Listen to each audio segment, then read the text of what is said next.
Here it comes again, this time I almost got away. But I can't help but run back so you'll take away the pain. And I can see us getting over all of these mistakes. But I will fall apart without you and you'll do the same. Then under the stars you saw me. It was a simple feeling. You broke in my heart, I was back in your arms. I was another being, knowing you're no good for me, but happy to keep on hurting. Right from the start, I love who you are.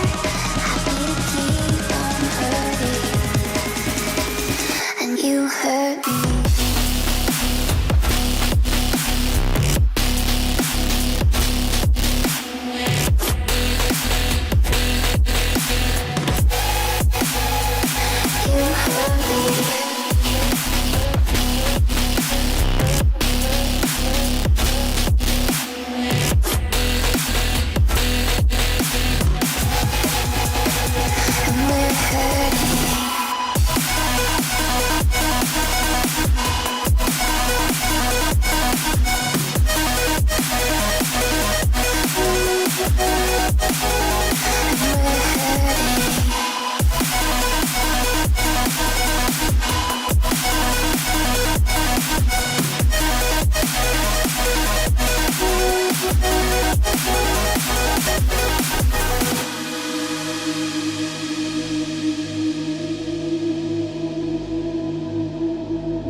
With the Commish, Nate.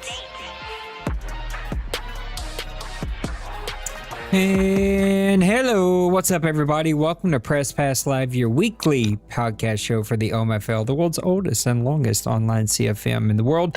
Started in 2001 as a PC league and still going strong today. Let me welcome in a couple of my friends here. We got the OG crew back, Mr. Maniac, the owner of the Deuce and owner of the Buffalo Bills, Mr. D-Wayne, kind of my right-hand guy here, the owner of the Dallas Cowboys. Fellers, how you doing today? Super. Real good. Good strong drink made and ready to go. I feel like I'm getting left out here. Oh, Mr. Trey, what's happened up, Mr. Trey? Mr. Trey's sneaking in here. I think I even seen Big Hurt. Maybe it snuck in here, but we got a full crew tonight. And so Trey and Big Hurt are sort of like always on standby. Even though I got to admit, Trey's more like the sneaky fella. Like he just kind of sits in the background and you don't know he's here. And then all of a sudden you ask something and bam, he pops in and he scares the hell out of everybody. That's Trey. That's what Trey likes to do. All right, fellas, we got some stuff. If I can get in the franchise, I don't know what's going on right now, but I've been trying to get in the franchise for the last 10 minutes. And this thing will not let me in. I have reset this thing 3 times. I don't know what it's doing. Are you guys having trouble getting in? I'm in right now, so. Yeah, same here. It must be a me problem. I don't know what's going on here. Sign into EA. Nope. It says nope. Nope. Not letting you sign in. Come on, let me sign in. Well, it's kind of hard to put it on the screen what we're going to talk about if I can't even freaking get in right now. I'm telling you, PlayStation and EA lately, you guys need to get this thing figured out and get your stuff together because I feel like we're struggling. We are on the struggle bus in a big way. It is still trying to let me in. It is not letting me in. So I'm just going to try to wing this thing and see if Maniac is going to be Johnny on the spot and has it up and ready to go. Yeah, I've got it up, man. No. Well, I'm going to lean into you. I think we talked about weeks 6, 7, and 8. No, 8, 9, and 10. No, I don't know. What weeks did we say? We're supposed to recap weeks 9 and 11. There we go. 9, 10, and 11. I did that because I'm going to do it again, though, here in just a second. Let's go week number 9 while I try to get this thing reset. What kind of games look good in week number 9? Oh man, there is a lot of good games in week 9. We got the Jets playing New England 42-31. That game was played twice, but both those guys always play really good, and they played really good against each other in that game there. Baltimore blew out the Panthers. Detroit 14-10 win over Tampa Bay. I'm not sure, that might have been a CPU game. I'm not 100% sure, but anyway, he got the win there. Cincinnati and New Orleans, man, 37-31. This is actually the one I was going to kind of look at in depth. Why don't you? Houston 20-17 over Pittsburgh here. I think that might have been a CPU game too, because I think Penguins is on vacay or whatever. But Cleveland also getting a 26-13 victory over Indianapolis. Buffalo had a huge victory over the Raiders, 42-14. Tennessee 24-10 over the Giants. San Francisco squeaks by the Chargers 20-10. Minnesota actually got a victory against Miami 21-18. That was a good game in there as well. Seattle 34-28 over the Rams. And then Atlanta 31-21 over Chicago, and Jacksonville lost to Philadelphia 30-14. But the game I wanted to look at a little bit in depth, I got a hiccup there in my throat and it didn't come out right. So best. The Bengals 37-31 over New Orleans. A lot of offense in this game, man. 400 yards on both sides, a little bit over 400 for the Bengals there, but offensive rushing yards definitely went to the Bengals sky with 172.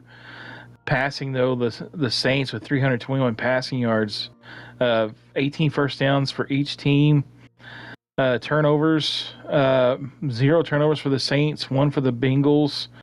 Third down conversions, though, this was big, though, 7 for the Bengals and only 2 for the Saints.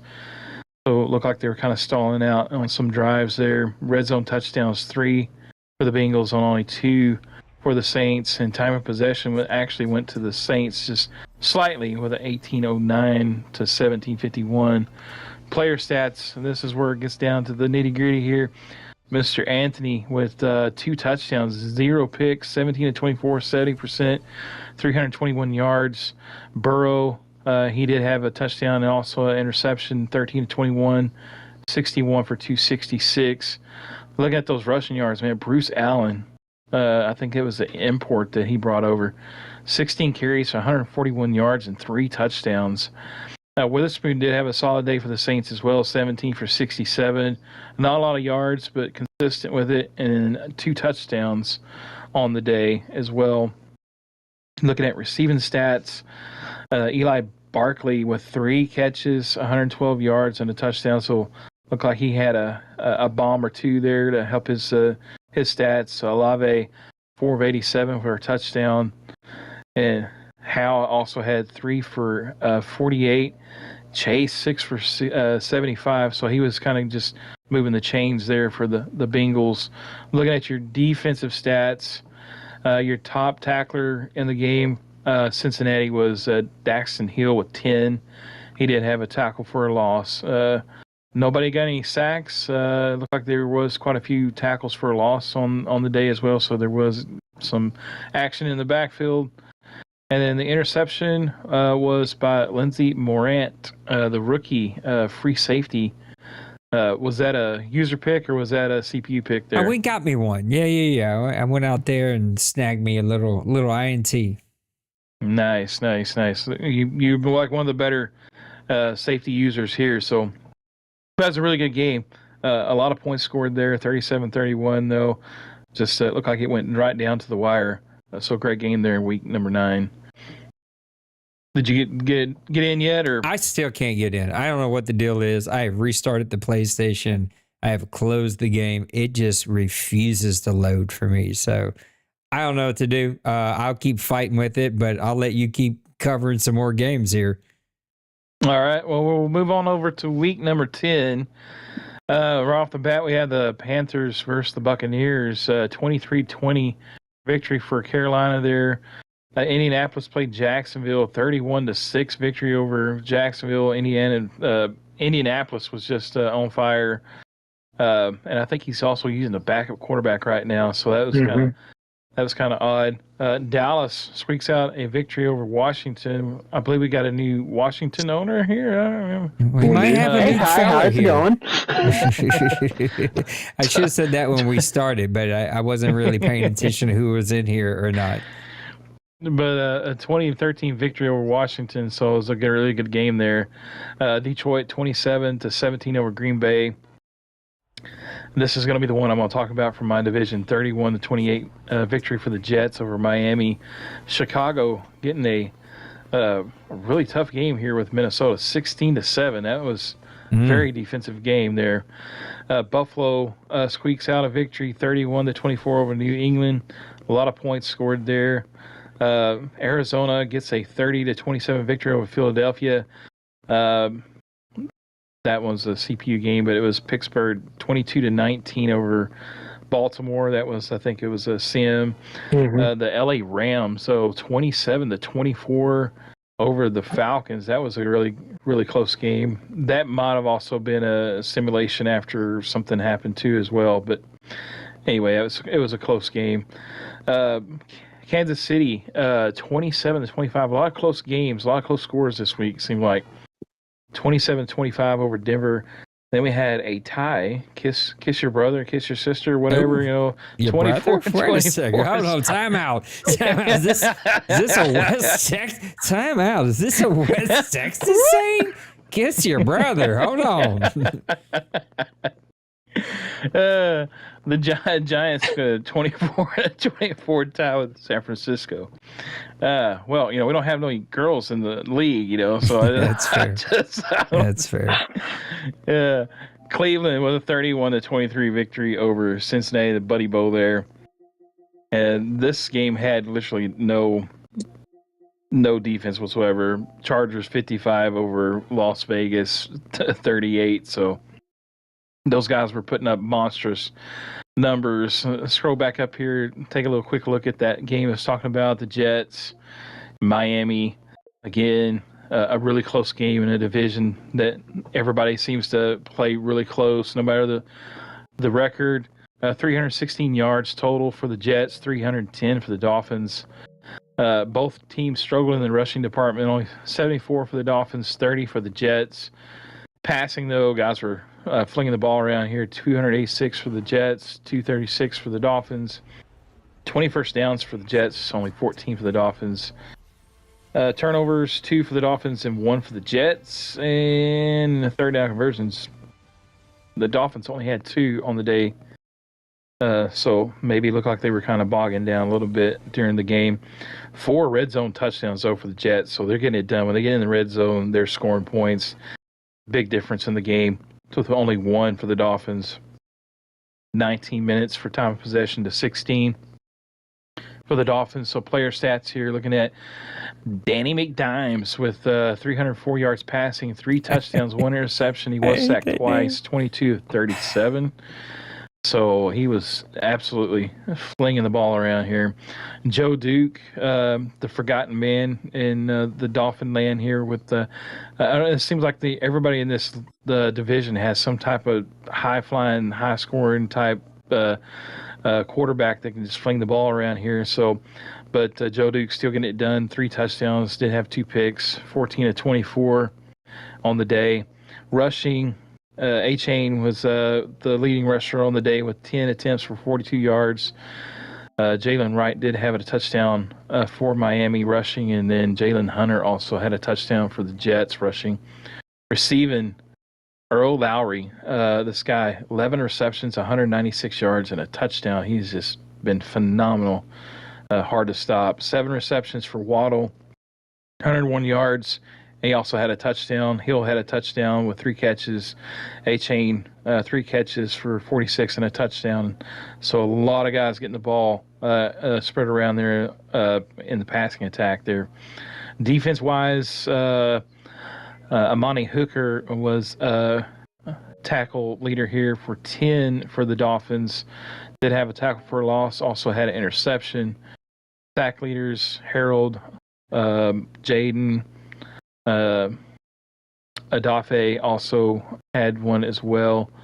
Interception leaders, again, Hayden, Hooker, and Matthew all had interceptions in this game. So, again, a really close game, the score-wise, but, man, both guys were just putting up some points, and it's definitely was an entertaining game for sure.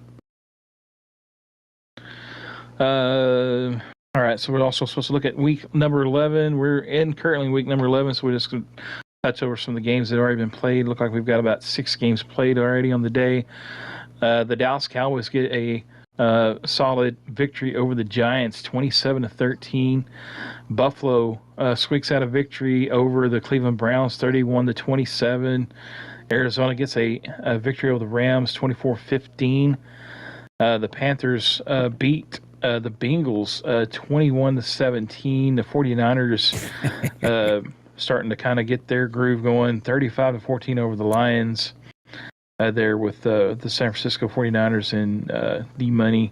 Pittsburgh, I don't know if he's back or if this was a CPU game, but if he's back, definitely showed Pittsburgh 38-16 over the Colts there. So a lot of good games so far already. And I know I'll just kind of break down my game. It was definitely a tough game against Denver. His defensive line, if they're not getting the stats, he's still just wreaking havoc in the backfield the whole entire game. So passing for me and him both, Josh Allen did have 2 touchdowns. He's kind of came on as of late, 16-25. Dwight Nowak, he had 1 touchdown and 2 interceptions, 14-24. But he also had 349 yards passing, so he was just absolutely throwing the rock around the field. His rookie running back also led the charge with 14 attempts, 62 yards, 2 touchdowns. And then his backup also had 7 carries for 28. James Cook couldn't get anything going, 26 yards on 10 attempts, only 2.6 yards carry. And the backup, Hill, only had 4 yards on 5 carries. Just could not get the running game going. But we did have 2 pick sixes in this game. And then also for the receiving department, Njoku, 5 receptions, 159 yards for the Browns. Tank Dell, 7 for 125. I could not stop him except for when he got into the red zone. That's kind of when I slowed him down. But the nameless guy for the Bills, like my fourth string wide receiver, was the leading receiver for my team. 6 receptions, 63 yards, and a touchdown. Kincaid had 2 for 54. Leverett had 4 for 49 and a touchdown. Big touchdown right before halftime. Defense, both teams had opportunities at times and played good, and other times they gave up plays. His big-time cornerback, Fair, had 7 tackles, 1 for a loss. He did struggle in passing, pass coverage a little bit. Sack leaders in this game, we only had 2 sacks. Rousseau had 1 for the Bills, and Garrett and Barry both combined for a half sack. And then interceptions, Bernard had a 55-yard interception return for a touchdown. Taron Johnson also had a 97-yard return for a touchdown. And then his middle linebacker, Andrews, had 1 for 15 yards. But it was a good game. It was back and forth all through the game. A lot of big plays here and there, and then with sprinkled in with some good defensive stops. So a lot of games still yet to be played. So I'm sure there's going to be some great games already coming up here pretty soon. I just want to say your boy took the over in that one, and I appreciate y'all taking the over. I will also quickly add before we give it to Dwayne that I think Maniac did a really good job tonight, even though there was a funny comment that I want to read to you in the chat. I thought Maniac did a good job. I was waiting for Dwayne to say if there was a game that he wanted to talk about, but clearly I wasn't able to air traffic control tonight since I was trying to get this stupid game to load up. But there was a comment that made me laugh, and that was from Big Hurt. It said, Dwayne's going to have his drink gone and be drunk before you even have him talk. So I think Big Hurt may have been saying that you were long-winded. I thought you did a pretty good job there. Dwayne, what games are we looking for in weeks 12, 13, and 14? And they tell you don't mess with success. Maniac was rolling. I did get a good second drink mix while that was going on. Yeah, Lee. Yep. Yeah, we got a good one coming up. Week 12, I got a game that I thought would be interesting to talk about would be the Bengals and Colts. And I think that's for a few different reasons. I think these are 2 teams that are fighting for their playoff lives. I've watched Bronco Man last couple weeks ever since he he did beat me like the second or third week of the season. I've kind of watched him, and especially when he lost his quarterback, a lot of teams just fall apart and kind of throw it in or find excuses to lose games. He really hung in there, and he went 1-2. He probably should have been 2-2 in those games without his starting quarterback. He lost to the Titans by 10. I watched that game. That game was probably more of a one-score game until he lost Richardson. Lost the Browns, beat the Jaguars, and watch him tonight. And Bronco Man knows. I've talked to him a little bit about his game and stuff like that. He knows he's his own worst enemy. That game was a 16 to I think like 28 or 27 game. He kind of fought back, and he just can't get out of his own way. I think he gets a quarterback next week. He gets Little Koch, and if you go look at a few statistics from their team, Little Koch's offense is pretty much top 10 across the board, if not top 5. But defensively, he really struggles stopping the pass. He gives up over 28 points a game, and then you go over to the Colts, and he's ran the ball well for a person who really builds his team around. You know, he really wants to spread you out, pass the ball, whip the ball around. He's top 10 in rushing yards, but he is high teens, low 20s in everything else across the board. Defensively, he's really struggling, and we all know Bronco Man is really good on the sticks, and he hadn't quite figured out this Madden yet. But I'd be really interested to hear y'all's thoughts on that matchup, because I think this is make or break for both those teams. The AFC is a really stacked conference. The Colts are still, they're trying to keep their head above water in the NFC or AFC South. And then you got the Bengals, who in the North, there's no room for error, not with the Ravens, Steelers, and Browns in that division. And I'd be interested to see what y'all have to say about that, upcoming game. I'd first say that I find myself caught in my own feelings here because I asked a lot of people, including Dwayne, for help with my league and my team, and I got like one-word answers with no commas, no periods, no capitalization, just like very little effort from my buddies helping me out. But no, I'm just joking. I watched the Hinder Hooker interception in the end zone tonight, and it just made me, number one, appreciate what our buddy who sneaked in here, Mr. Trey, did when he had Hinder Hooker. But it also goes to show you that when you lose your starting quarterback in Madden 25, it's going to be tough. You have to change the way that you kind of approach games and the way you try to attack teams, because unlike Madden's in the past where we've seen, like Dwayne, I think was the best example of I think there was a 67 overall quarterback was your starting quarterback for a season and you built him up. Like very few guys can pivot like that.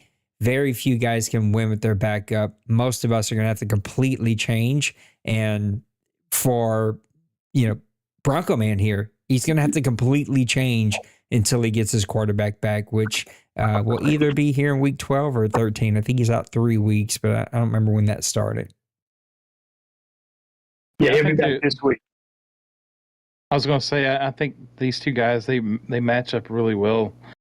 I think if he's got a full team, I think it's going to be a really good matchup between the Bengals there and him there. I think with the Colts have really shown, a lot of grit. Because I don't know, like when you lose your quarterback like that, it can be tough because like some of the easier throws, I guess you're going to see them missed more often, and you're probably going to lose your composure. I know I would probably lose my composure. We're all human, so it's like here he goes again, missing another slant or drag or whatever, But I think he's did well if he keeps himself afloat and he's able to continue to kind of maybe sneak a win here and there. It's going to be tough, if he doesn't have his quarterback against the Bengals. But if he can sneak out a win and then get his guy back, he can make some noise. I think a couple other quick games before we go to week 13. Chiefs Bills, that could be fun. Luka's starting to gain some momentum. I feel like he's starting to gain some confidence. That might be a really fun game. Dolphins and Lions, that just intrigues me. I'm not fully sure. Tim is not quite up to his normal standard this year. That just might be a fun game to watch. Cardinals Seahawks, low-key, might be a really great game.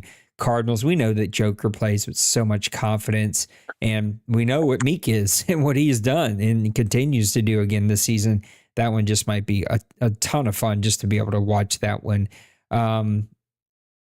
Yeah, I think the rest of these games will be fine, but those are a couple that kind of caught my eye as well. Week number 13, Dwayne, what are we watching for? I think you kind of have to stop at just the Bills and Jets. I think that's going to be a hell of a matchup, interdivisional matchup. You got the Bills, who have kind of been on tear since they lost. I think they started the season 3-3, won 3, lost 3. Get a bye week, kind of recoup things together, and then kind of survive a fight against the Lions, and then have just been on tear ever since. And I watched this game tonight, and if you didn't know any better, you thought that last drive Maniac did was done by a computer, because he just kind of picked his way down the field. Yeah. And even time management wise, I was sitting there watching it, and it's like 25 seconds left. He gets that last play, and I'm like, okay, he's going to call a timeout. He's going to do something. No, snaps the ball, throws a touchdown with 2 seconds left in the game, leaves himself with very little room for error. And it was just real methodical, and I think that just shows the confidence that Maniac's playing with the Bills team right now. And then if you go over and look at the team who's going to play against, the Jets are a team that I think we've said from the get-go since he kind of underperformed, that first season or so. But I think he's really getting it together. He's got a quarterback in place, and I think all of us know that it's on the sticks with the players, the skill players in place. Cincyberg's been one of the most dangerous people here since I've been a part of the OMFL, and he started his season out with a loss against the Bills, a very close game, and he's lost one game since to Joker, and that's nothing to look down on at all. And he's just been on a tear since, and I think the Jets are kind of out to make a statement. They're 7-2 right at this point. The Bills are 7-3, maybe 8-3. I think that could be a game where the Jets, kind of try to make their mark and say this is their division this season, and I think it'll be a great game.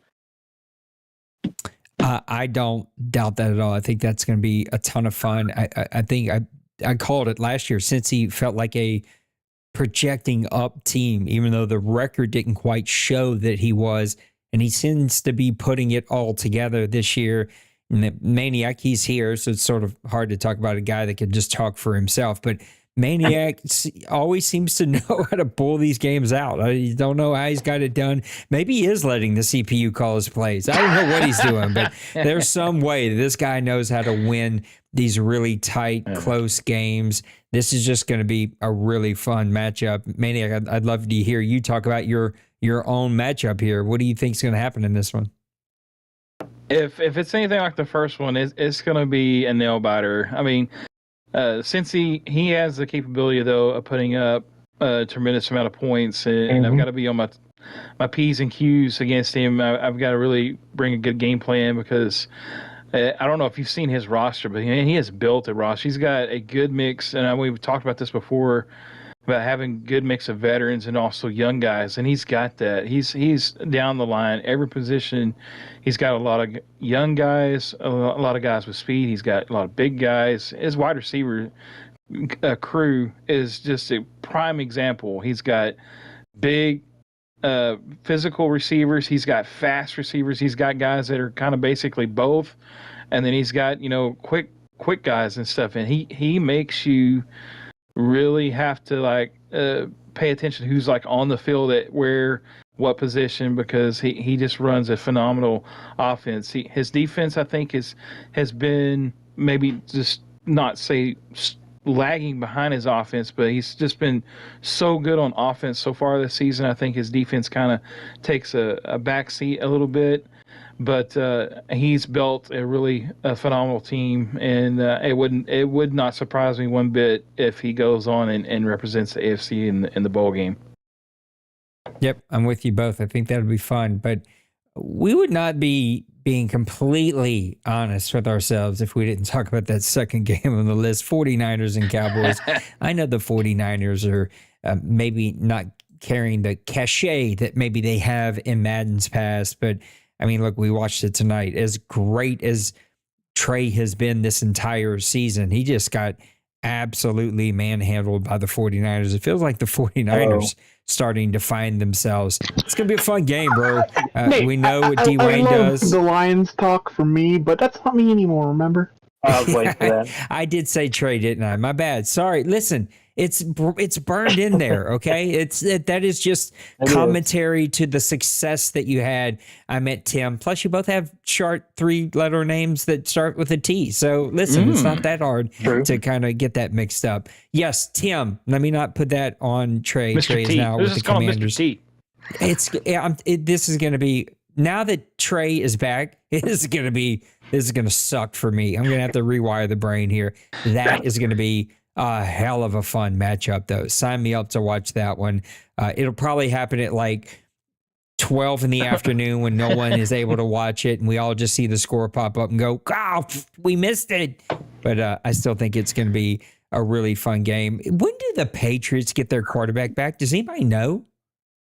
I think maybe this week. Man, I sure hope he gets him back soon. I mean, poor guy's been playing with this backup almost the entire season. I think if he gets his quarterback back, this could be a fun matchup. Bears have the potential. Patriots' only injury right now is the right tackle. Oh, well, maybe he got him back. So by here, he maybe has found some momentum with him, found his rhythm back. Could be a lot of fun. Broncos Cardinals has some potential. Bengals Dolphins has some potential. Eagles Titans, maybe. Twinkie. D. Wayne says it better than anybody. Twinkie has a way of just hanging with everybody that he faces. Week number 14, last one. What games are we watching for, Mr. Wayne?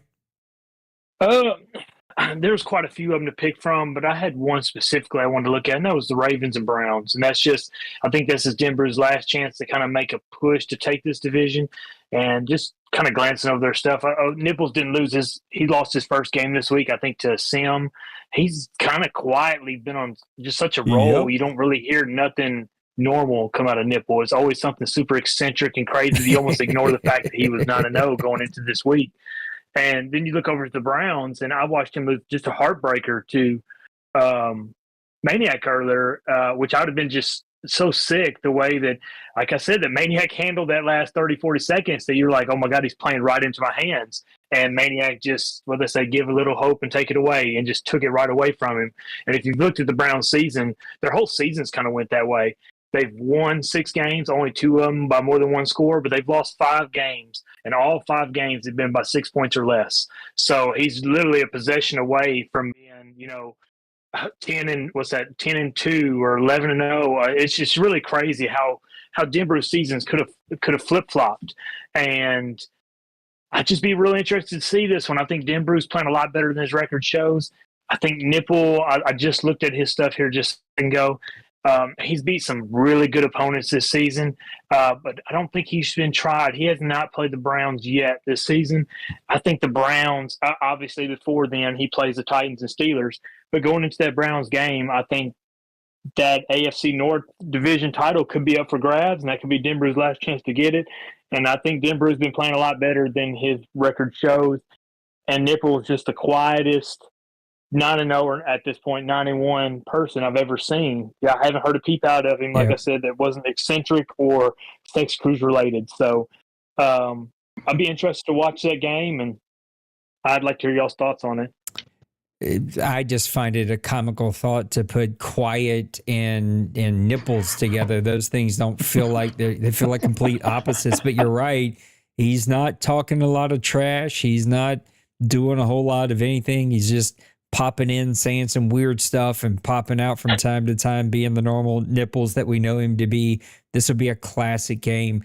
I can't quite put my finger on what just seems to be a hair off for Denver. He just isn't as dominant and consistent as we've seen him be in cycles past. But I know that, look, he can put up points on anybody. He can win any game that he's in. This is going to be an interesting matchup because what Denver likes to do is stretch the field, take your shots, and what Nipples likes to do is play cornerback and just take your number one guy right out of the game and force you. Now, Denver's also shown that he has the ability to hit some other guys. And look, in the game against the Maniac today, his tight end led in receiving yards. Game against me, Chase led in receptions. And so he's got this way to sort of multiply attack you.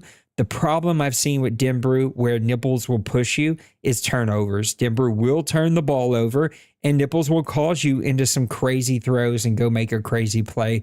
This will be a fun matchup. I think Nipples might just kind of put his flex on this division and wrap this one up in week number 14. I have to nickname him the silent nipple because he has man. I even sent him like a message like several weeks ago. I was asking him if he wanted to possibly work a trade or something, and I hadn't heard nothing out of him. I was like, well, man, he's dead or something. But no, man, he's played his games. He's been quiet, but man, he's been a strong quiet. And I'm telling you what. I've played him twice this Madden, and he is like just as tough as anything. I think a lot of the stuff that he was doing was just trying to build up some of these wide receivers because he'll target them like 21 times a game. I'm like, I'll throw, if I did that, I would probably throw 16 interceptions in a game. So, but he always seems to sneak by and does well. And I think he quietly builds a really solid team through the draft and through free agency. So this would definitely be a great game to watch. Denbrew, I think, just kind of somehow some of the different things that Madden works with, I think on defense, this go around may have kind of tripped him up a little bit, but he's just like so good. And with his front seven he has, like, I want to run the ball, and I couldn't run the ball today. That was so frustrating for me because I had to really focus and concentrate on passing the ball. And that's what he's going to do. He's going to make you one-dimensional. And so if he can kind of figure out some of the maybe the things on defense for the passing, especially the pass coverage or whatever. Watch out for the Browns, because I think he could rack off a row of wins at any moment. But he's just such a competitor, and he knows what he's doing, and he just brings his A game every time he plays you, no matter what his record is. Couple other games I think could be fun. Bucks and Buccaneers. Buccaneers. What the hell did I just say? I need a nap, y'all. Maybe I'm the one who's drinking or getting drunk from Dwayne's drink. Bucks and Packers. I'm waiting for Kevin to find his footing. And I don't know what's happened with Priest. I've got my ideas, but my guy is on shaky ground all of a sudden after starting out, I think, red hot, 6-0, 5-0, 7-0, something like that. Panthers and Lions. I'm still waiting to see what Tim's going to do. Bird also still trying to figure his team out. He's having some weird games, and that NFC South looks very, very weak right now. Bengals and Steelers could be a ton of fun. Patriots and Bills, especially now that his quarterback's back. If he can gain some momentum, does he go on a bit of a run here at the end of the season and ruin some potential playoff team seeding, or even some potential playoff teams who are fighting for a wild card? Eagles, Commanders, openly. Trey's in here. I'm excited to see what he can do with the Commanders team that I think has a lot of potential. Has a lot of opportunity. I'd like to know what I can do with a healthy Jalen Daniels as that quarterback. Listen, I'd love to make some swip swaps from you, but Twinkie is going to make you earn it. We know that you and Twinkie have got some old-time battles. That could just be a ton of fun. Jets and Broncos. We know what the Jets have been. Broncos, little hit and miss, a little here and there. Let's see what happens here. And then showdown number 2 for this season, 49ers and Seahawks. Yes, yes, yes. Pipe that in straight into an IV and give it to me. Seahawks have owned the 49ers in the regular season. 49ers are starting to gain some confidence in season 113. And then ultimately, we got to wait till we get to the playoffs. See what happens with Mr. Meat Boy and those Seahawks. But this one will still be one for the bragging rights this season in this division. Week number 14 shaping up to be a really good one. All right, before we go look at some commissioner power rankings and maybe even talk about what's the best conference in the OMFL this season, let's go ahead and turn it over to Denbrew. Mr. Denbrew, would you please take it away for the OMFL news? Welcome back to the OMFL news. We are in week 11 of season 113 in the OMFL. I am Den Brew, and this is your OMFL news. Let's take a quick look at some rookie leaders. Some of these leaders lead the OMFL, but they are rookies. All right, here we go. Rushing yards. Jerome Mabry getting it done for the Titans. Almost 700 yards and 7 touchdowns to go along with that. Nice rookie season there out of the running back. Receiving yards, Quentin Copeland of the Ravens, just shy of 1,200 yards, but not far behind Quentin Copeland is DeAndre Huff of the Buccaneers and Devin McCullough of the Colts, having a couple of nice seasons there for those guys. Receiving touchdowns, Quentin Copeland, 13. Not only does he lead all rookies, but he leads the OMFL in that category. What else we got? We got tackle leaders. Daniel Hazelton, middle linebacker for the Cardinals, 68 tackles, and right there with him is Nick Sims of the Vikings with 67s. Interception leaders, Will Milner of the Titans with 7, Britton Stanley of the Jets with 5. Sack leaders, Dante Worthy of the Ravens. The Ravens got everybody on this list with 7.5. And Roy Jones of the Bears with 6. All right, real quick, this week in sports history, 1937, Boston Redskins receive approval from the NFL to move to Washington, D.C. I didn't know that. 1990, James Buster Douglas with a surprise big-time upset knockout of Mike Tyson in the 10th round in Tokyo, Japan to win the world heavyweight boxing title. I do remember that. Back in 2017, Golden State's Draymond Green becomes the first NBA player in history to record a triple-double while scoring fewer than 10 points. Green had 12 boards, 10 assists, 10 steals, and only 4 points. That's all I got. Back to Nate and Press Pass Live. Thank you, Mr. Denbrew. Can you imagine with me for just a second what sports betting would have been in 1990 for Buster Douglas versus Iron Man, Mike Tyson. Like, that would have been absolutely nuts. People would have lost houses and jobs and Right. potentially just about everything. All right, I want to go ahead and turn the corner a little bit and talk about my power rankings. I was not able to do my pretty graphics and stuff. Work is pretty crazy for me right now, but I'm going to go ahead and give my 5 to 1 and then get feedback from these fellers about their 5 to 1. I'd love to see it in the chat too. Let me know what your 5 to 1 would be. And here we go with mine. I'm going to go number 5, the New York Giants. I think that they have played absolutely superb. A team that he has built pretty quickly, a fairly small turnaround. Kudos to Cincy Berg. It looked like for the last 2 Madden cycles, he's been a bit out of it now. New baby's been in his life, a lot of life changes. Now he's going off to the All-Star World Championships of softball. So please, Bill, don't message me every 30 seconds that, since he's the last game of the season. I get it. Just don't want to hear it. But the New York Jets have built quite the squad from running back to quarterback, the offensive line, and of course, what I think when I faced him last season is hands down the fastest, most athletic defense I've ever faced. I wouldn't say the best defense. I've faced some really good ones. We know what Dwayne can do. We know what Maniac can do. Heck, give Trey a little bit more time. He's going to get something over there in Washington going. I know that I played Bill this year. That defensive line just single-handedly won the game for him. But athletic, top to bottom, guys with speed and playmaking ability, that Jets defense is absolutely superb. They're coming in at my number 5 team. Coming in at number 4 is maybe a little low, but I will openly admit, you still got to show me something. Like, it's one season, halfway through one season, so still got to show me something. But the Baltimore Ravens coming in at my number 4 team. Now, I know what Nipples has done in the past, but just like every legend, it might be a figment of my own imagination. It's been so long ago. He hasn't won in this league at a high level in a very long time, mainly because he's putting his thing where things aren't supposed to be going on boats in the ocean and all kinds of other stuff. But whatever the distractions may be for Mr. Nipples and those Baltimore Ravens, he's playing good football right now. We know what he can do on defense. He builds amazing cornerbacks, and then he goes and uses those sons of guns. It's the craziest thing I've ever seen, how this guy can just command a game at the cornerback slot.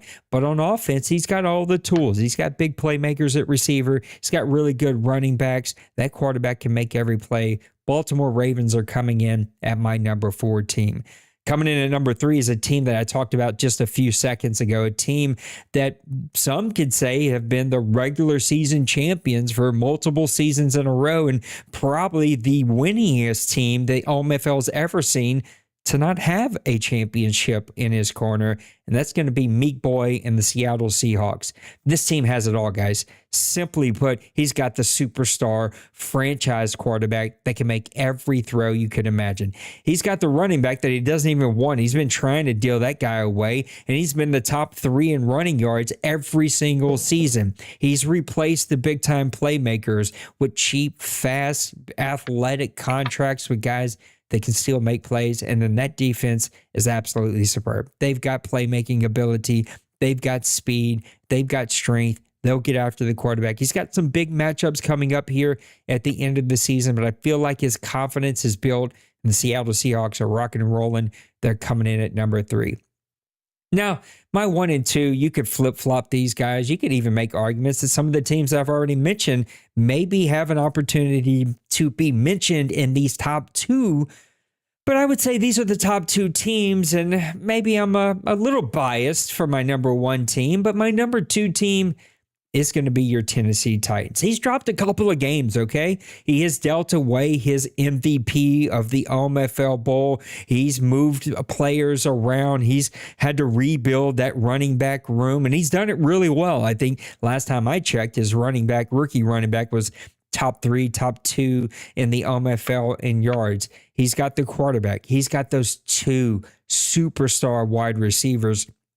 His number 1 wide receiver wasn't even the top wide receiver threat whenever we got to the playoffs. He had his number 2 guy making all the big plays for him, but he has dropped a couple of games so far this season. Maybe some of those are Sims or CPU games. I don't know. I can't keep track of all those things, but at the end of the day, he doesn't have the best record. That belongs to a couple of these other teams, but I still have to give a nod that he is the champion. He is still playing really good football. And when we get to the playoffs, the Bills, the Jets, the Ravens, you guys better hope that somehow you can get that number 1 seed and keep the Tennessee Titans from having you all come to his house, because the deck is going to be stacked against you if you have to go to Nashville and play that team.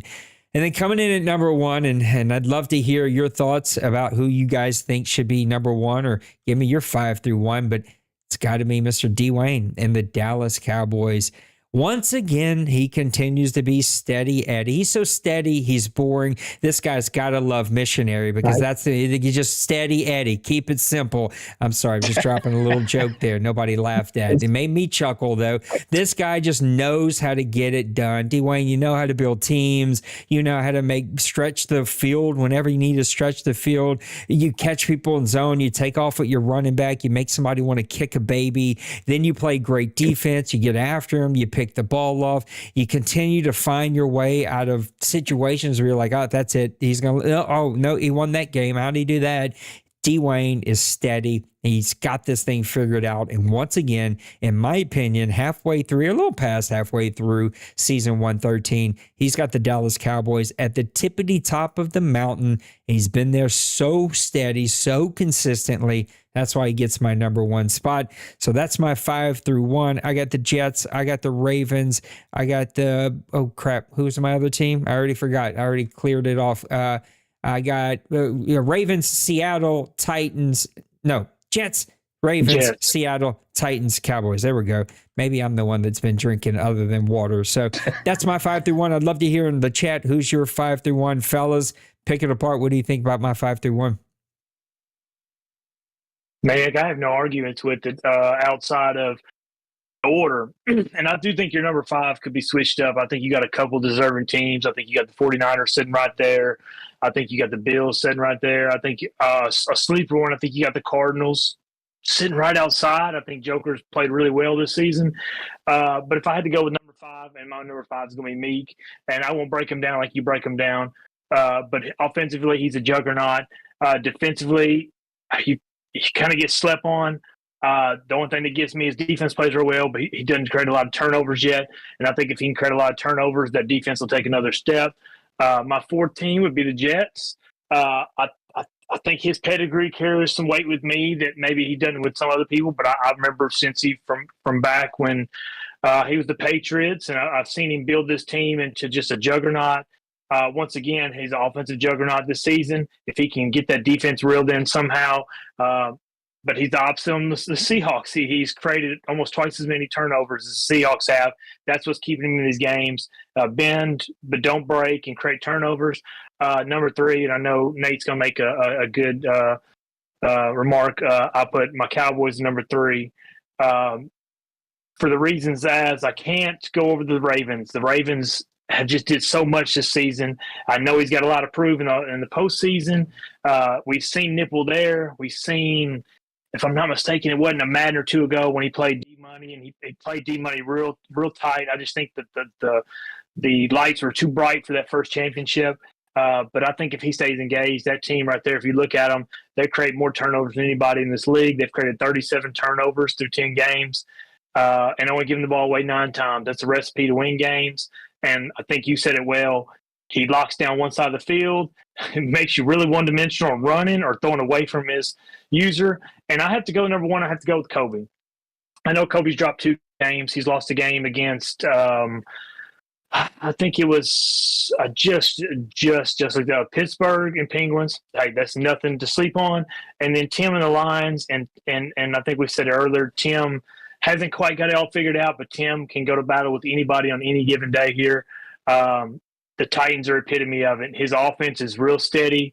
He doesn't turn the ball over a lot. If I'm not mistaken, he's one of the lowest in the league, or about middle ground.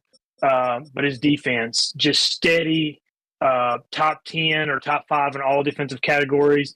And as your reigning champion, I think he kind of earned the right to have a few stumbles this season.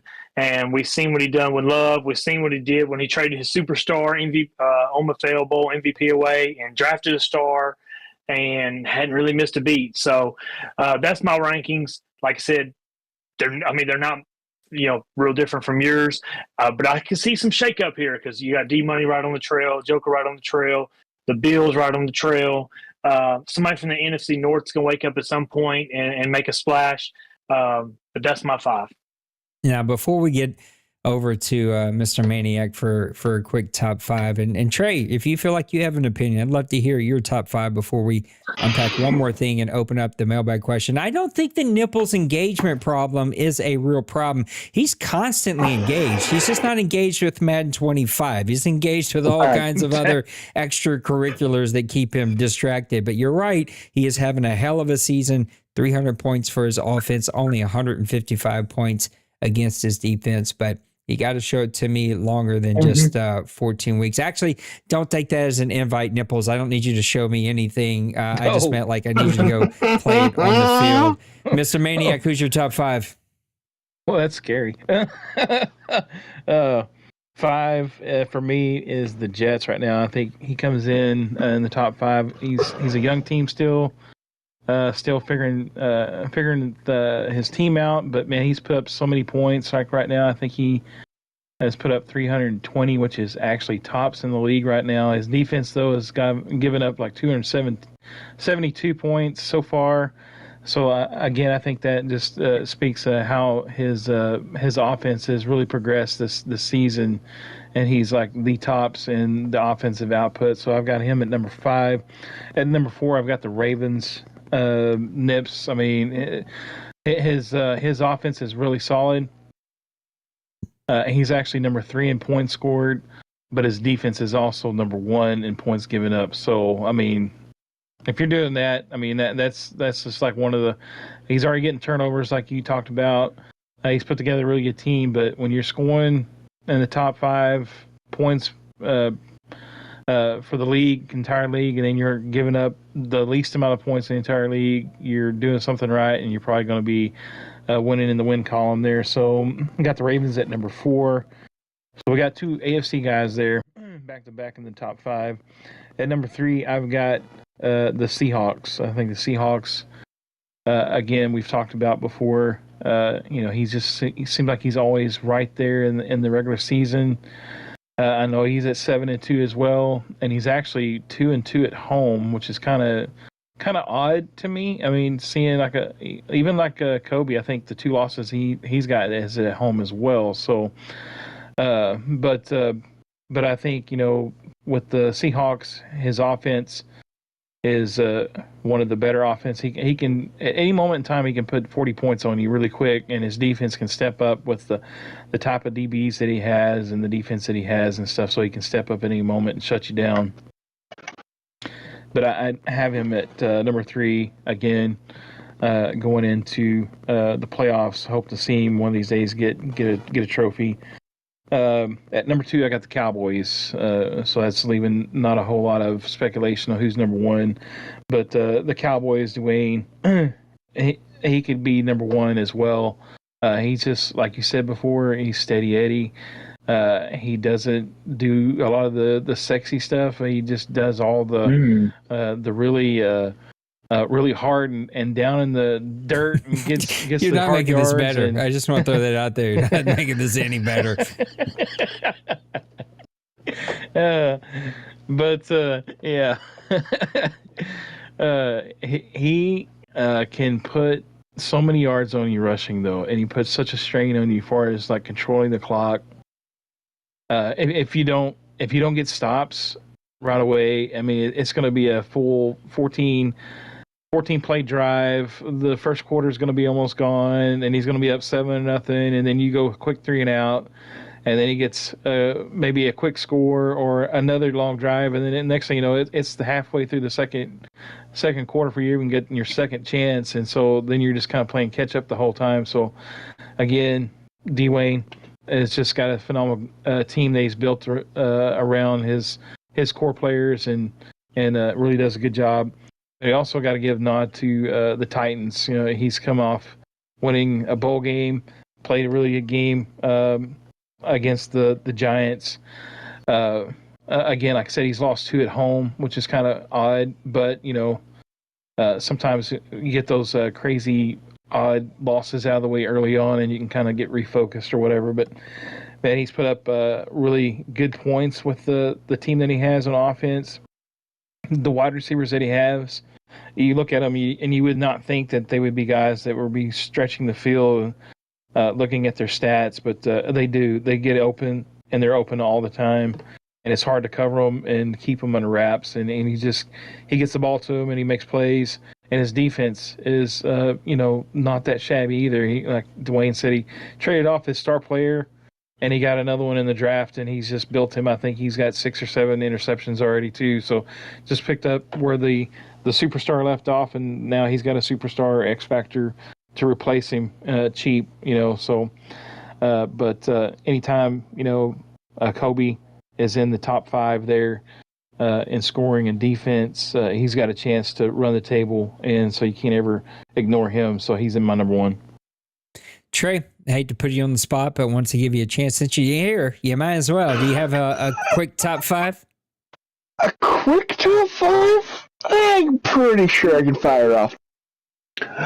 For me, obviously, I'm still getting used to what has happened this Madden cycle. But from my understanding of how things are, my top 5 would be at 5, Mr. MVP of the regular season and your toilet bowl of playoffs, and Seahawks and whatnot. Number 4 would be Cincy and the Jets. I heard that he moved on from Pittsburgh from last cycle to the Jets. And, it's a relatively hard team to keep active with the Aaron Rodgers nonsense. The fact that he has about an 8-2 record at this point is really good. Number 3 would be Nipples and his nonsense that he is with the cruises. We'll leave it at that. Number 2 would be Mr. Dwayne. First game back, makes my life hell by injuring Jaden Daniels in the first drive of the game. The fact that I kept that one close makes me a little bit more confident about myself, but here or there, that team is ridiculous. The fact that he wasn't, and the championship last year just makes me weird. But that's here or there.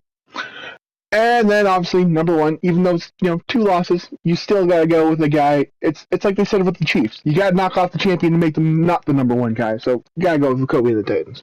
Yep, I think those are all really, really fair. Okay, let's talk AFC, NFC.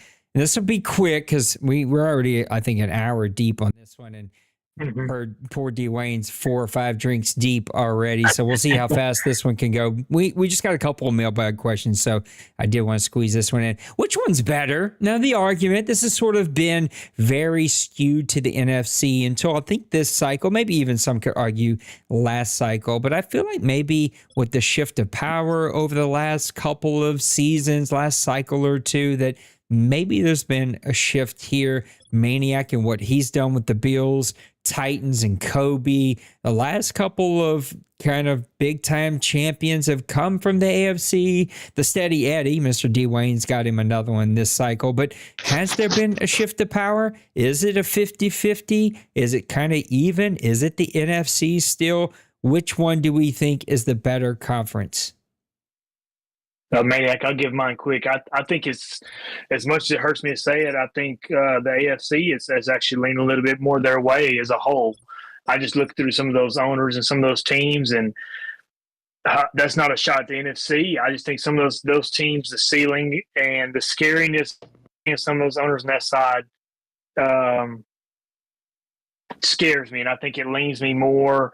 I do think it's close to 50-50. I've always leaned more towards the NFC. I thought we were top heavy. I think, as we've said, the more parity in the league than we've ever had it. Mm-hmm. But I will say that little teeter-totters lean a lot more to the AFC right now. I think if you want to go percentage-wise, I could go like 52-48 to like the AFC over the NFC right now. And that's taking a shot at myself when I say that. It's hard to not make that argument. Maniac, what do you think? I do think maybe there's a slight edge in the AFC side. I know there's great players on both sides. So if you look at the owners that are on each side, I mean, it's pretty even. But I think the top end may have just a little bit of a lean towards the AFC. But if you look at the records, like even right now in the league, it's almost like identical.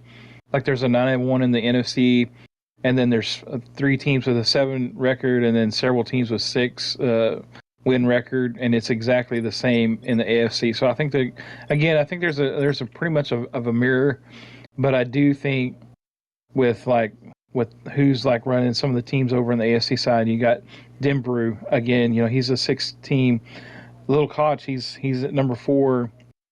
He's a proven owner, and a lot of these guys that are kind of lower on the other end of the NFC. You got kind of some newcomers.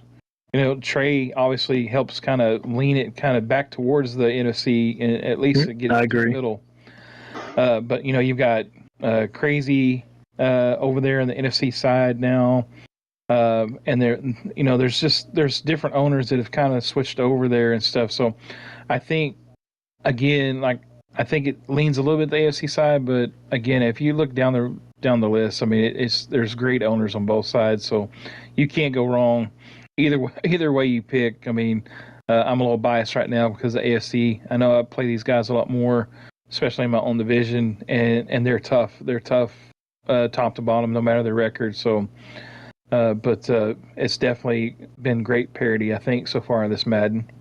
I agree with both of you. I'd say top to bottom, AFC. I mean, just looking at the top 11 here, right? You got Nipples, you got Cincy Bird, you got Kobe, you got Maniac, you got Shocks. He's been a little hit and miss, but you got Logan, you've got Penguins, you've got both Little Koch and Denbrew, you've got Bronco Man, you've got my guy Massimo.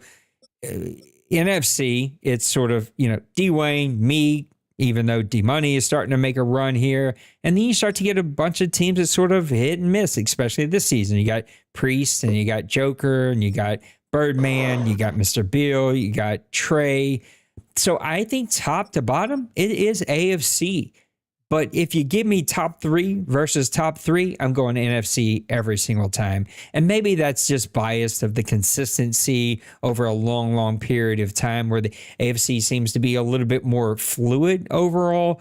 Top to bottom, I like AFC. Top, give me NFC, which is why I think in the past we've seen the NFC sort of own the playoffs, especially when we start to get to the big games. Now, I know you got to give it to the AFC this last time.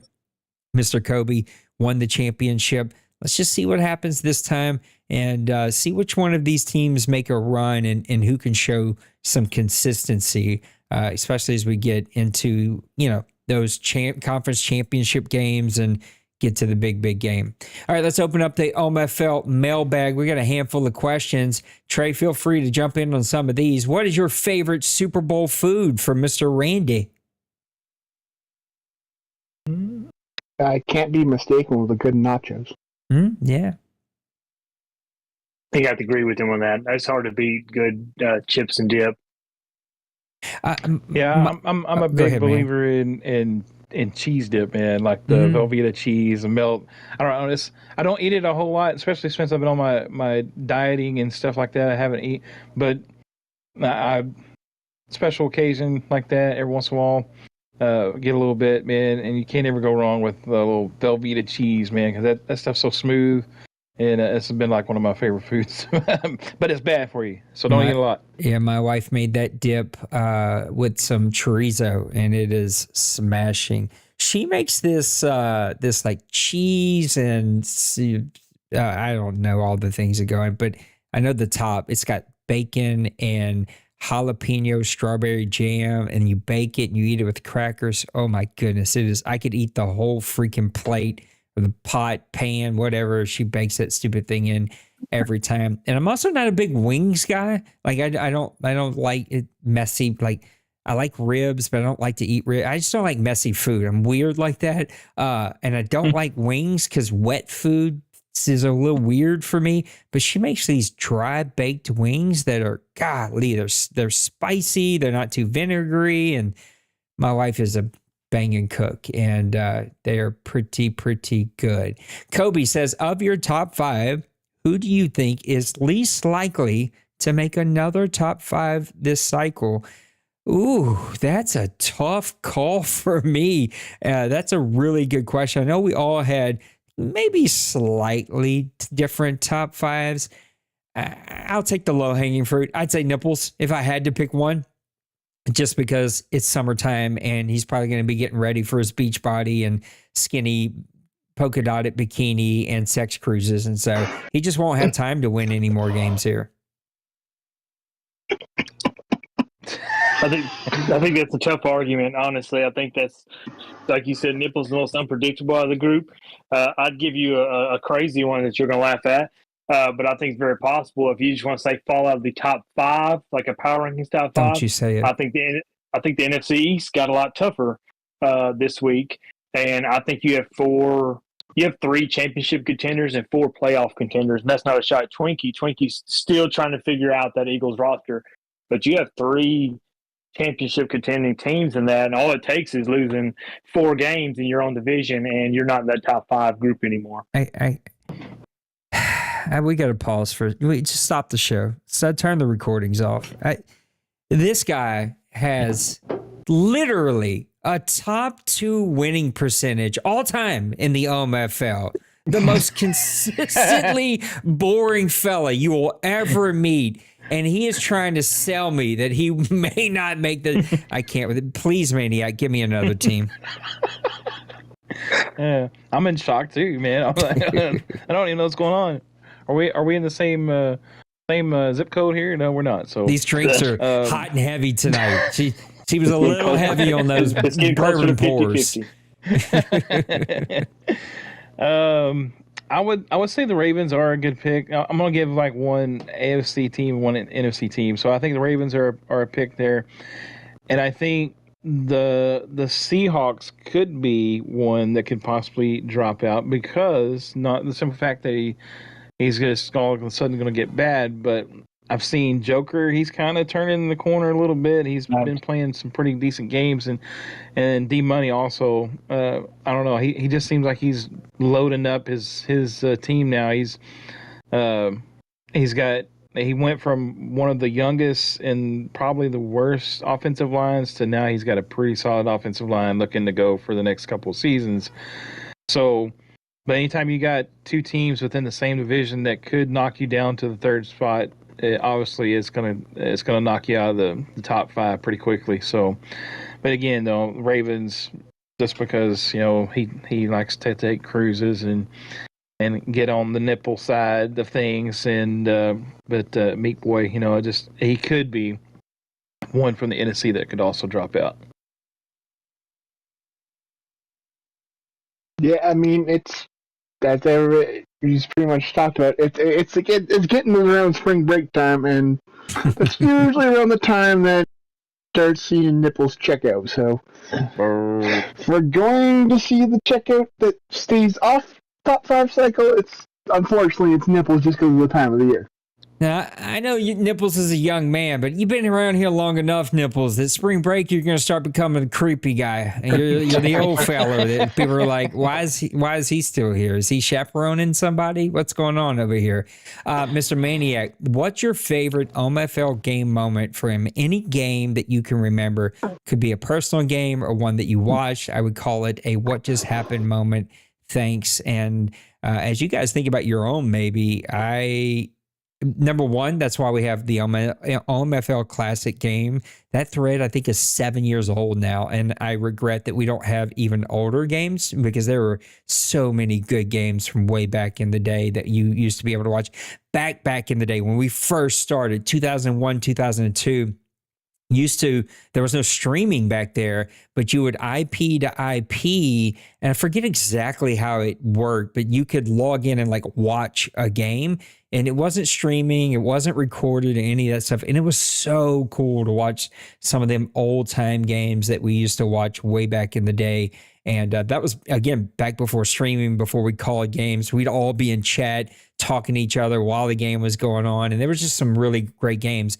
With that said, there was actually a Trey Dwayne game from I don't know, maybe a couple cycles ago now, where these two guys went at it it was either a conference championship game or maybe a 107. divisional. Yeah. And it was just like the last 2 or 3 minutes of that game was like, what did we just watch? Like, I don't even know what just happened. I think there was a punt return touchdown. There was some crazy back-to-back interception situations that it was just like bam, bam, bam, bam. And then I can't quite place it, and maybe one of you can. We call it a bowl game, and it kind of bleeds into Randy's question. Matter of fact, we'll just blend in Randy's question. He said, what are some of your favorite OMFL bowl games that I called? First, I'd say my favorite one, I didn't call it, but it was my first bowl game, 2000, either 9, 10, or 11. It was back when before Twitch TV, it was Justin.tv. I didn't even know how to stream. You could not stream straight from the PlayStation. We were all figuring it out. And so I used to stream from my laptop, record my laptop camera. I'd face the laptop at the TV, and that's how you would stream the game, as people would watch my laptop version camera of my TV. And yeah, I still remember, like, I was like a teenager in my living room. My wife was watching me, and I don't even have that film anymore, but I won my first championship. That was a ton of fun. All the rest of them have been a fun just to call with any of these guys. Any games where anybody, even Brady back in the day when he used to pop in, like, those are always a ton of fun, is when you've got other people that share their thoughts. But there was a bowl game that we called, man, I can't even, I want to say it was either 49ers or maybe a Dallas. I don't even remember. And it was Denbrew versus D-Money. And there was like, that's what it was. It was like a play that happened at the end of the game, and it was like, oh no, it's over. And it was like, boom, boom, 2 big plays happened. And it was just like, what did we just watch in the last literal 45 seconds of this game? And those are always a lot of fun. If you do not check out the OMFL Classic game thread, you should do that. It's a little behind. I'm going to get it updated here soon, but it's got a bunch of classic games. So for you guys, what has been your favorite, just like what just happened moment, whether it's your own game, one that you watch, and then what has been maybe one of your favorite bowl games that you've seen? Yeah, I can give you 2 right offhand. I think you've already, and Trey can go with that one, was the 49-42. I think I throw just a heaved end zone and go just catch a Hail Mary to send to overtime. I kick a field goal in overtime, and then Trey goes for it on 4th and 4 on a walk-off touchdown. Is one of the most, I was on the wrong side of history, but one of the most fun games I played in. And just a wild game. And in the other game, many of y'all might not remember it, but I can't remember which playoffs it was, but it was actually between Colin and D-Money. Colin was up by 20 points with like 6 minutes left in the game. And he had either I think he had a few too many to drink during the game. And he threw, if I'm not mistaken, 2 straight pick sixes and a 3-and-out, and lost the game by 1 point. And I can't remember, that was at the middle of the D-Money, like, super dynasty. And I think everybody, no offense, D-Money, was cheering for Colin to pull that game out and had him on the ropes. And if you were a betting man, you were really rich for betting on D-Money down 20 points in, I think, a quarter. And that was just one of the craziest ones to me, because I remember Colin was I think Colin was in shock after the game. We were in shock watching the game. It was the most D-Money way to win a game and the most Colin way to lose a game. Yeah, so for me, when I asked this question and stuff, I was thinking about the 2 games, and we've already kind of talked about them, but the crazy game between Dwayne and Trey, that was just because you and I were calling that game, and I want to say we were calling the Denbrew D-Money game also, but both of them were absolutely just crazy. But I do remember the Denbrew thing was like, it was a Hail Mary at the very end of the game to try to score a point, and it bounces up. He catches it and he jumps like to leap over somebody, and he gets tackled, I think, like at the 1 or something like that, and time expires. So that was like how it ended. And I remember we were just like sitting there going like, what just happened here? Oh my goodness. So, but yeah, that's a good plug for the classic games, because there has been a couple times I've kind of scrolled through there just like looking at some games and stuff. I've seen some of Pepper, since Pepper just recently left and stuff. I've seen a couple of games from him, like when he's at Giants, and him and I were playing, I think, a game when I was the Cowboys, and so there were some good matches there and stuff. And I guess probably the favorite OMFL ball game besides like my two that I've participated in would be that the D-Money versus Denbrew that just ended in classic fashion. Trey, there's another one that Bronco Man just said in the chat that probably isn't a great memory for you, but I forgot that was another great game of the Lions, giving away a game there at the end to the Condors, where the Lions were just, that was such a good team. Arguably one of the top 3 teams ever built in the OMFL. We're still seeing some of those players going strong in the OMFL today, and that was 6 seasons ago, it feels like. And that was just another really classic game. So, Trey, wrap us up a game that sort of was like, oh my God, what just happened, and a favorite bowl game. Well, my question all relies on 3 straight games in that playoff. Because it was the loss in the Super Bowl, as much as it was painful to lose that one. The 2 Super Bowls I'd won, or the OMFL Bowls I'd won, were blowouts and weren't really fun. That was a close competitive game. I led into that by beating D-Wing, the shootout of the century, which comes back to the karma on me, because it goes to overtime off the Hail Mary. For some reason, I was in that game. Jameson Williams, over the top, Saints defense looked dumb.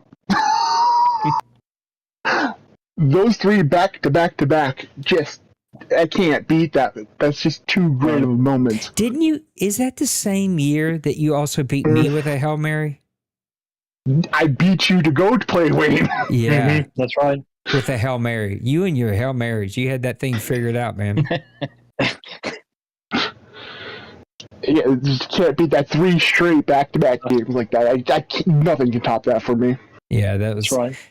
Some fun seasons. Hang in there, you guys who are like me right now and struggling through a couple of tough Maddens. You'll have your moment. It all click for you, and you'll find the right team and the right players, and it will all click. And I feel like I finally figured out how to start building a team again, but I'm probably just a little late in that kind of process to make a run this Madden, but we'll be ready for next Madden. The next couple of Maddens for me and my Saints they're going to suck, y'all, but we're going to get it figured out. All right, let's do some closing thoughts and get everybody out of here on a Monday night.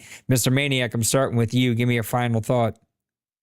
That's a good show. Liked reminiscing about some of the old games, and I still think we should do like a classic look back and just talk about looking at an old game during the happened. summer, but nobody showed up. It's just me streaming to me. And so, but we can try it again this summer where we do like the NFL does during the off season. We do a NFL replay. We'll do an OMFL replay and just pick some classic games. Nice. Looking forward to seeing some of these teams that we talked about. Definitely. The Jets, just looked in. I think the Jets just took care of business against the Packers, like 41-18. So I want to point this out, Maniac, but since we removed the ability to not throw interceptions, my guy's 3 losses in a row. I'm just saying there may be a correlation there. Yeah. So it's definitely harder when you don't have that ability not to throw an interception to an AI. So, those teams, man, they're up and coming, like the Jets and others we was talking about. And I'm glad to see Loss get his quarterback back, because, man, that's been tough on him and stuff. But he's played solid, and just looking forward to getting, before you know it, we'll be playoff bound. Mr. D. Wayne, one final thought, my friend. Guys, just get your games in. I don't want Bill to strangle y'all. He's had a rough couple of games. He's had a rough couple of weeks, Yeah, and So let's stay on that. No, everybody's actually been really good. I know that I was actually gone this weekend when the PlayStation Network crashed, and I just happened to look back at the chat, and I thought it was going up in flames. I didn't know what exactly was going on. I'm guessing here, Dwayne, but I'm pretty sure Bill has sent a scathing email to PlayStation about them being turned off for the weekend. Oh, that's no doubt. Yeah. Guys, get your games in. Everybody's doing pretty good about that so far. And, I'm just excited. Like I said, we're over the halfway point of this season. And I think Nate said it earlier, if any of you guys are struggling, even though Nate's going to say that we haven't helped him or offered any advice, if anybody is struggling, needs advice, you got 4 guys here for sure, or anybody else on the board or Bill or these other guys that you can ask, and we'll try our best to help you out. Maniac was talking about, just making an observation here that, Mr. Big Stud Dwayne, he's hard as a rock. He puts it in the dirt. Like, his wife doesn't have a smile like the one that you see on this screen right now for nothing, okay? This is a stud muffin in every sense of the word. Gosh. Mr. Trey, give me one final thought, and then I'm going to close this baby up. I'm glad to be back, and I'm glad to get things rolling. Excited to see how the remainder of the cycle goes on, and good luck for everybody that's rebuilding.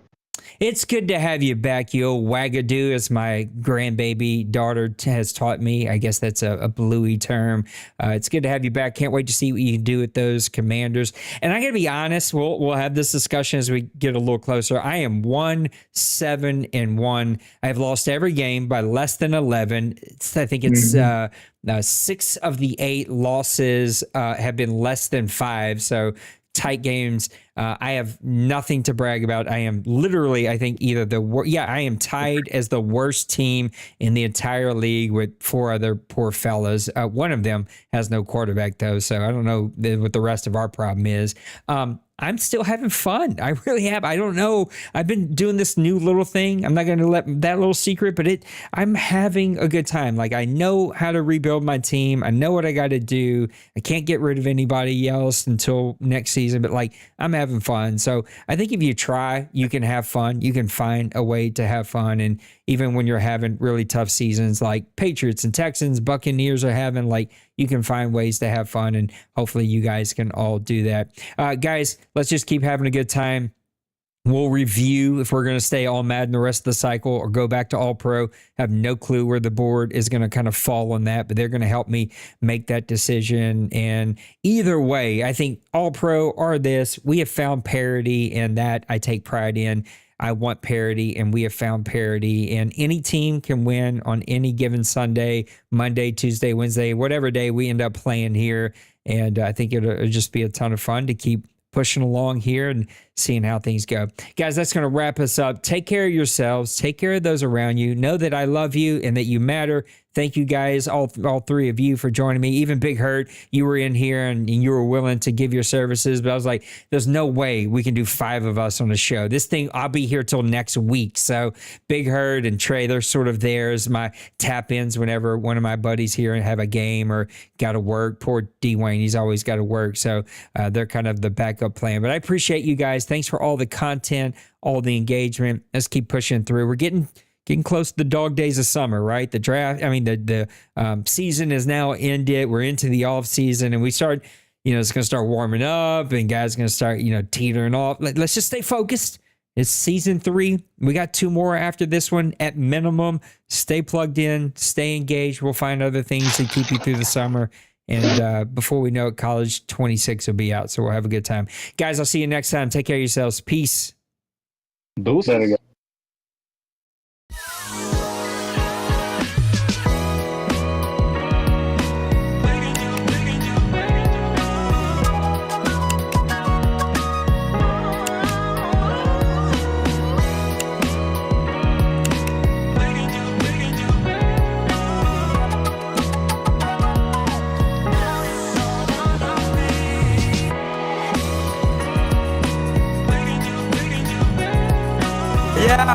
Smash that like and subscribe.